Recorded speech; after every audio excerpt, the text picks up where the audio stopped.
मैं सप्त सिंधु दी बेटी हाँ, मैं मुंहिंजो दाड़ो जमी जाई। शहर हड़प्पे मेरी माँ दे मापे। मैं कामिन, मैं अल्लड़ नाची। मैं धरती दी परीत हाँ, मैं संगीत हाँ। डांसिंग गर्ल दे हत्थ च खनक दी चूड़ी हाँ मैं। अपनी मौज च अपनी हस्ती आप हंडावा।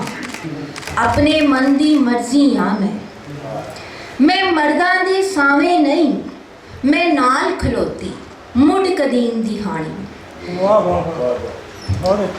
मैं मर्दां दे सावे नहीं, मैं नाल खलोती मुड़ कदीम दी हानी। मैं कुदरत दे अमलां विचों अपनी जात पछाणी। मैं वेदां दे वेले जम्मी मैत्री हाँ। उस वेले ने मेरी समझ ते अपने सच दियां मोड़ां लाइयां। मैं गारगी, मैं सुरतां दी वारस होई। जनक्का राज दे इल्मी मेले, याजनवाल के वर्गे आलम मेरी सोच ने पढ़ने पाए। मैं न्यूटन ते आइंस्टाइन तो भी सदियां पहला खलाम आदे दे भेद बताए। खबरे कानू इल्मा दी तारीख च फिर भी मेरा नाम ना आए।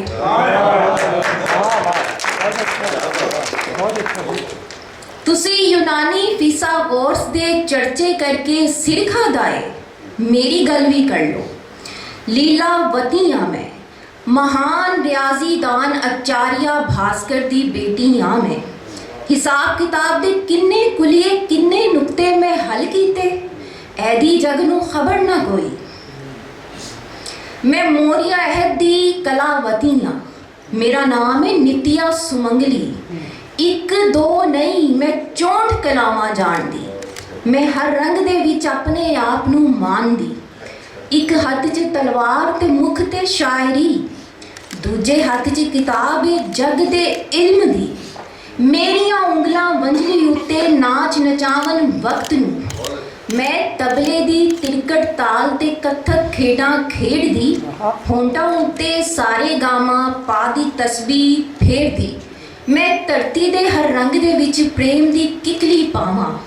गिद्धियां दे विच अडियां मार के सारी तड़त हिलावां।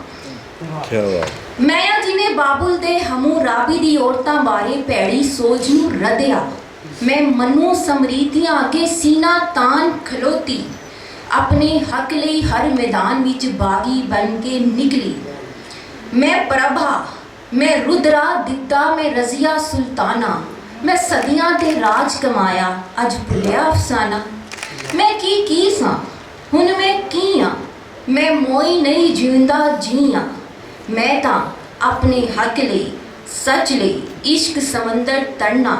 शर्मा दे सब घूंघट लाके बुल्ले शाह दे बेड़े विच मैं थैया थैया करना।